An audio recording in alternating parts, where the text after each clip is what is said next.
All right, welcome back. So we're in the home stretch now. We've talked about, we've compared Windows 8, Windows Phone, and we've now given you the basics around data binding and view models and MVVM. Now we're going to sort of wrap all that together and talk about how you can share code between Windows 8 and Windows Phone 8 in Visual Studio. And so this is the last thing. We'll end in about half hour or so. I did want to give another shout out to my partners in crime, Jaime and Nisha, who have been steady answering questions in the chat room. Please do go follow them on Twitter. Both of them are super smart on Windows 8, and Jaime actually has spent a lot of time on Windows Phone as well. So please do that. And I don't know if Drew has joined us yet, but he mentioned he might join as well. So you might want to follow him as well. Okay, so what are we going to talk about in this session? So like I said, we're going to try and wrap all of the stuff that we've talked about over the past 3.5 hours into some reuse techniques. We'll talk about portable class libraries. We'll talk about sharing of source code between projects and between projects in a platform. We'll also talk about inheritance, conditional compilation using the pound if block, conditional blocks, and then finally partial classes and partial methods. We saw some of those in the previous session, but we'll go into that in a little bit more depth and maybe see some more demos as well. So let's start with portable class libraries.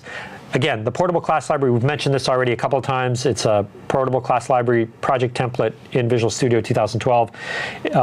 You can build in either C# or Visual Basic. It is managed code, and it's really good for building cross-platform DLLs that are pure business logic, right? You don't put UI into those because, again, you don't want to reuse UI, and you can't, in fact.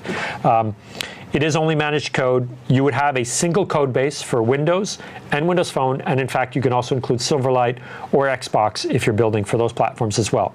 We're going to focus on Windows and Windows Phone.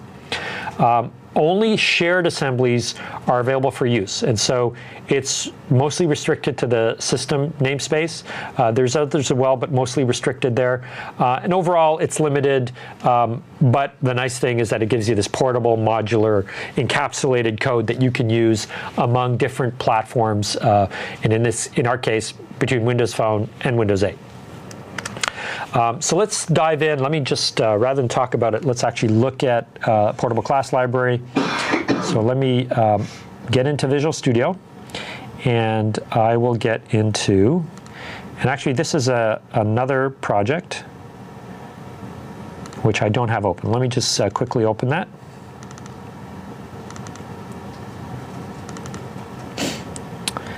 I guess I should have been prepared. Sorry about that. So this is a portable class library. It's a very, very simple example that allows me to illustrate what you can do with a portable class library. It sort of reduces the portable class library to its lowest common denominator, where I'll have a portable class library with one method, which is an addition method that will just add two numbers together, and then I'll use that and reference that from both within a Windows 8 and a Windows Phone 8 project, and you'll see how that's pretty straightforward to do. So here's my project. You'll see here, so let me show you how I would create a portable class library. So I'm just going to right-click, add, new project. And so I'm not going to actually do it, but let me just show you that here is the portable class library. I would give it a name and then click OK. And then it would ask me, so what are the target frameworks that you want to include in your portable class library? As long as you have .NET for Windows Store, .NET Windows Phone 7 and higher, probably want .NET Framework and so on. So that's what you would do. And so we've already done this, and I have my reuse.pcl. This is a portable class library. I can open that up, and you'll see in the properties for that library, there's the name of it, and I can see here are the target frameworks that I've actually defined in this portable class library. And so that's all I need. Except that I need to define something within that library. And so I have a static class called helper, and in that there's a method called simple addition that takes value 1 and value 2 and returns the addition of that. not a lot of mind-scratching code there, but it's useful to illustrate the point here in that I have this reusable portable class library, and then I can come into and look at, here is now a Windows 8 code. Let me just bring up the properties here. You can see that here I have an application. It is a Windows Store application, and so when I look at that, I can see that I am actually referencing reuse.pcl. And so by doing that, I can actually take advantage of that. So if I come into my main page.pcl, as soon as I open my main page, as soon as I navigate to that main page, I am going to have this variable here that's going to call reuse.pcl.helper.simpleaddition and add the numbers 2 and 4 together and write those into output. So let's see if that works. It does, but let me just show you what it does there. And so here is my Windows 8 app. The Windows 8 app is going to run, and as soon as it runs, then we can switch back to Visual Studio, and then we can actually see that the output is in my debug window. I think I have too much stuff in memory. Too many Visual Studio projects open, I guess. Let me tab over. No, it's not running yet.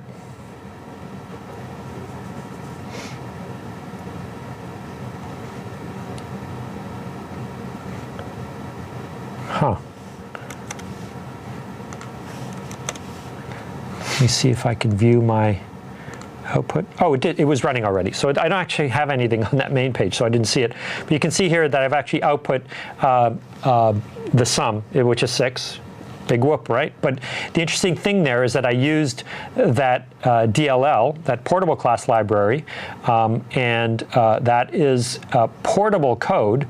That exact same DLL can be used on Windows Phone. And so now if I take the Windows Phone app, so there's the reuse.wp8, and so if I come down here, you'll see that this is again an application. It's a Windows Phone 8 application, and similarly there is a main page.xaml. Oops, I didn't mean to open that. But there's also a main page.xaml.cs, and again, it's doing the same thing. As soon as that page is navigated to, it's going to grab reuse.pcl. Again, I am referencing that exact same library, reuse.pcl, and by calling it with same addition, let's just run it. Whoops. Let me just stop that. Let me make my Windows Phone my default startup project. And as soon as I do that, I'll run it again, and you'll see that it works exactly the same way. So when it compiles your AppX or your Zap, whether it's Windows 8 or Windows Phone, it will actually bundle up that project together. So let me set Windows Phone 8.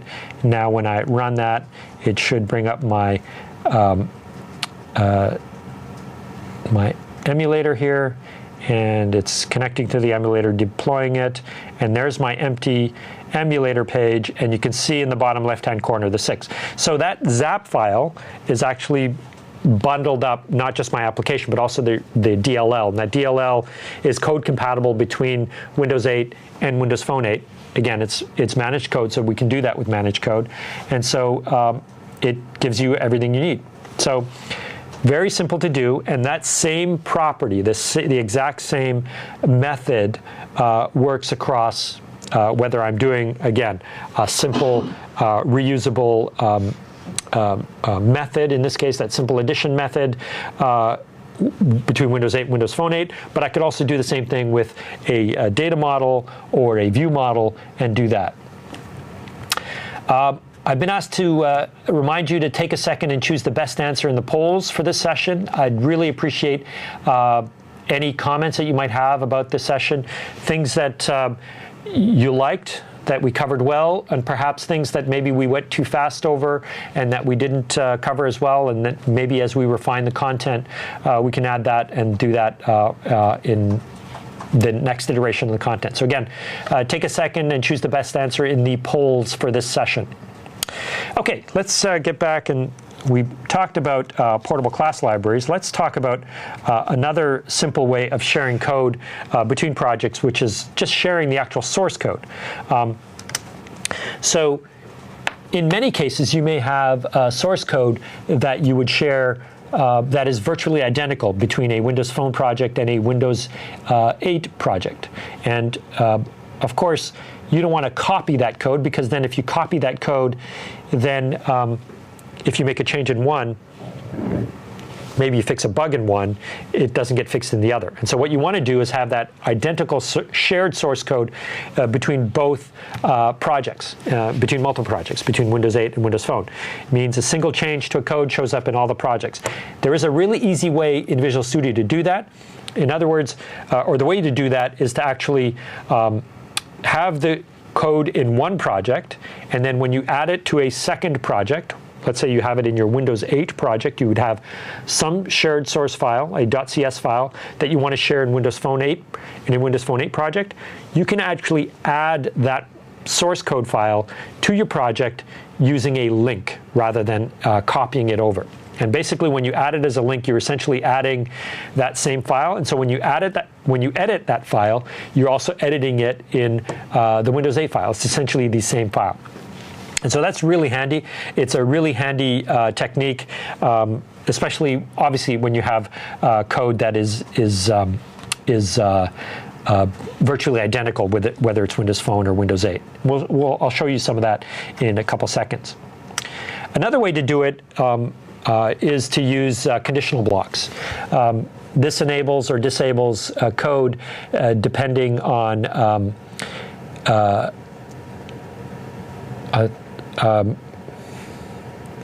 so I'm seeing a question here, directly from Jaime. Hey Jaime, thanks for the question. Any nice sample for sharing HTML, JavaScript app code between Windows 8 and Windows Phone 8? Suppose a hybrid app with a browser inside is needed for Windows Phone. That's I don't have a sample for that right now, but it's a good one. What I'll do is I'll take that and I will try and find you one. I seem to remember seeing one in the sample code, and I'll add that to the resources, so that bit.ly/Windows Phone, bit.ly/build for both. Let me just take a note of that. HTML, JavaScript. Okay. So in a conditional block, basically you're enabling or disabling pieces of code based on a target platform or a compiler variable. And that variable would define whether my code should be compiled in one code path for Windows Phone and another code path for Windows 8. And we'll show you how that means. So there are specific platform-specific conditional compilation constants. There's netfx_core. When you see that conditional compilation constant, that you know is a Windows 8 code path, and Windows_phone is the compilation constant for Windows Phone. Sorry, Windows Phone 8. This is useful when you have subtle differences between APIs. I would caution you, it can get a little bit hard to understand your code sometimes. And there's different ways to do this. There's better ways, and there's good ways and not so good ways. And so I do have a couple of examples. In this case, here you can see the poundif netfx_core. And so I'm basically using a conditional block and changing my using statement for imaging. For instance, if I wanted to use a bitmap, for instance, the bitmap is in a different namespace, identical code, but it's in a different namespace whether you're in Windows Phone or Windows 8. And so this is a really good use for a conditional block, and it doesn't change your code that much. It's not that hard to understand, pretty easy. This is another example, perfectly legitimate example, but in my mind, it does make the code a little bit harder to read. It's certainly usable, and it is legal code and certainly legitimate code. Here we're using the convert method where if it's not Windows 8, then we're using culture info culture. Otherwise, we're using string language. In my mind, I think a better way of doing this would have been to use to put the entire method signature within that if else end if thing. It just would have made it, I think, a little bit easier to understand. So just be careful with that. Again, it does make understanding the code sometimes a little bit difficult. Let's have a look at a demo. Let me switch over to Visual Studio and we'll have a look. I'm going to use the Photo Manager app again. And so here we do have a portable class library here. You can see we also have some shared code as well. And so if we look at Windows 8 view model, for instance, you can see the C# with the little blue kind of square on it. That's actually telling you that iViewModel.cs is actually used somewhere else. So if I bet you if I come down into Windows Phone, if I can find it, there it is, iViewModel.cs. You'll notice that just shows me as a C#.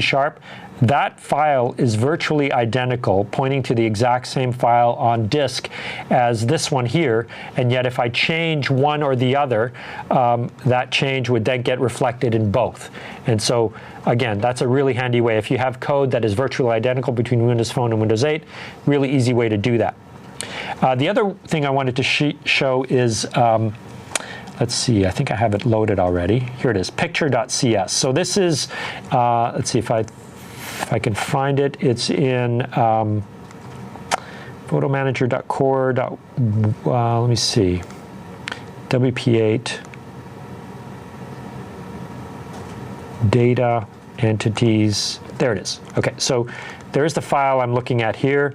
That file, you can see here at the top, I'm using the if netfx core, and if it's Windows 8, then use this using statement. Otherwise, if it's Windows Phone, then use this using statement. And where that's handy is, in this case, the bitmap image, you can see is, I don't know if I can show you both at the same time. No, I guess not. So bitmap image, just bring it back up. The bitmap image is defined in two different namespaces, and so this is just a really handy way of switching between and just making my code a little bit more portable without having to have too much confusion there. So that's a really handy way to do it. And then there's Photo Manager, let's see.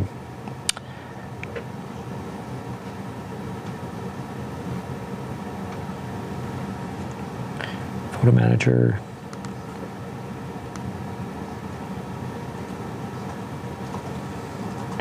Photomanager.wp8, here it is, and here's my Boolean visibility converter. And here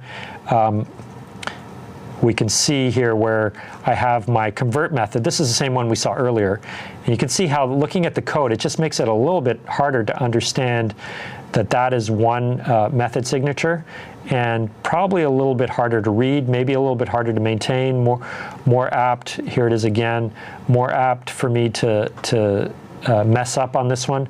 And so again, I would caution you to not overuse the pound if statement or conditional blocks. It can make your code a little bit harder to understand. Okay, so let's switch back and talk about some other ways that you can use to share code between projects or between platforms. In particular, one that's really handy, it's been around for a while, this thing called inheritance. Maybe you've heard of it. And so basically, by sharing functionality that is common in a base class and then using platform-specific code in subclasses, you can separate cross-platform features from platform-specific features. And so you can do it a number of different ways. You can make your base class abstract and then implement completely in the platform-specific implementation, or you can put some of the code in the base class and then override or add to it using the subclass.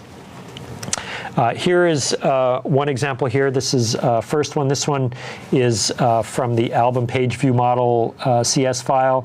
And so you can see here where I have a album page view model that would have a base class and would have code and would do some interesting stuff. We saw this one earlier. And then I have my Win album page view model, which inherits from that and then would then allow me to take advantage of some platform-specific stuff that would be Windows-specific. This is another one. This one is from the main page view model base class. And here you can see we have an abstract class, and so you could never actually define this instance of that. In this case, it just wouldn't make sense to do that. There's not code in there that would make sense. And there's also an abstract method as well. And so in this case, you would want to derive from that and then also override that method so that you did your own method as well. And so navigate it to photo. I think we saw this one earlier as well. So two ways to do that. Let's have a quick look at those in Visual Studio. So here I am back in Photo Manager, and I am looking at You're not seeing it. Oh, okay. Sorry. I guess you're not seeing it yet because I think I left PowerPoint still running. Thanks for that, Barry. Okay, let me try that again. Is that better? Okay, excellent. So let's look at, let's see, I wanted to look at album page view model.cs. And so here, you can see the album page view model has a full implementation here, including various properties, and here's a virtual class. I think we saw this one earlier as well, and so on. And then if I wanted to look at the subclass for that, then there is the Win album page view model.cs. And so here you can see that I've overridden the navigated. You can see I have my Win album page view model, which derives from album page view model. And then I also have overridden that abstract method here. Yeah, so I mean, this is sort of standard inheritance. There's nothing really magic about it. But if you do it in an intelligent way, you can actually separate your code in a way that makes it easier for you then to have a base class that you would use across both Windows Phone and Windows 8. And then you would have a subclass that's specific to Windows Phone and a subclass that's specific to Windows 8. OK. And then the final example here is partial classes. And we've actually seen some of these already. Here you're sharing functionality you have your shared functionality, or the functionality that is shared across multiple platforms. You would put that in one code file, and then you would have a platform-specific code in another code file. And so in this case, we're looking at datamodel.cs, and datamodel.wp8.cs would be the Windows Phone 8 specific data model. And then I might have a datamodel.win8.cs. When it's compiled, all of that gets combined by the compiler into one class. That's why they call them partial classes. They're spread out across multiple files. It is a bit of a problem in that you're spreading those files across multiple files, but as I think we saw earlier, by doing it that way, actually there is some functionality in Visual Studio that makes it easier for you to navigate among the various methods there. You can also have partial methods and use partial methods as a mechanism to separate platform-specific logic. Two parts of the definition and the implementation. Both parts must be in the same partial class, obviously. And if no implementation exists, then the compiler removes all calls to that method. So you have to be careful that you actually implement that properly. And so here is a partial class method here. This is a data model where I have my get folders async, and then I would have my data model.wp8 where my load folders async, which would be perhaps specific to Windows Phone 8 in this case. And I think that's the exact same code in there. So I'm going to stop there and just recap.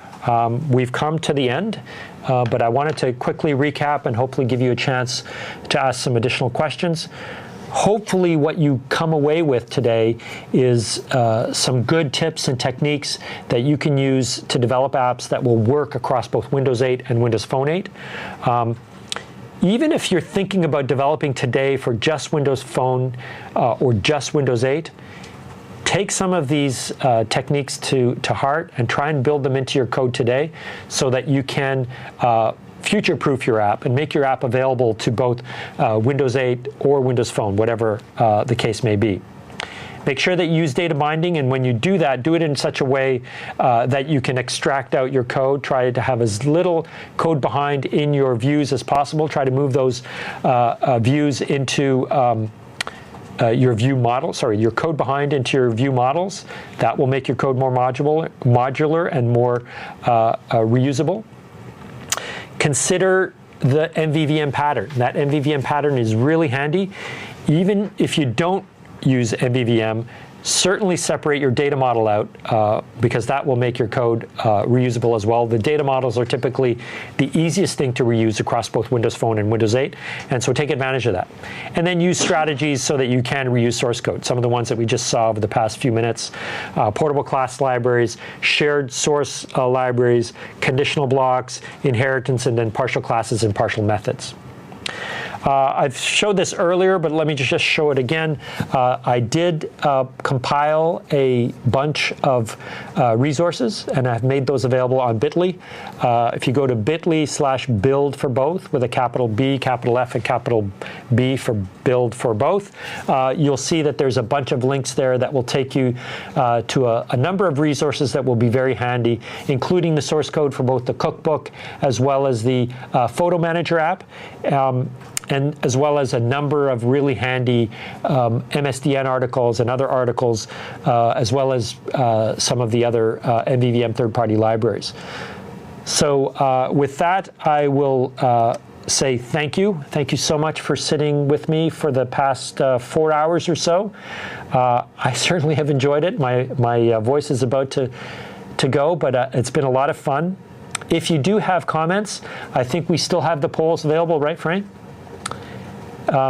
Please answer those poll questions. We do want to know what you think of this event. Please make sure that you answer the polls and give us any feedback as to were there some things that you liked? Were there some things you didn't like? Were there some things that we missed that you thought should have been included in this event? And so with that, again, thank you very much for attending. My name is Ben Riga. If you want to follow me, look for my page on about.me/ben.riga. And I'll end there and give you 4 minutes back. We ended 4 minutes early. Thank you so much for attending this course.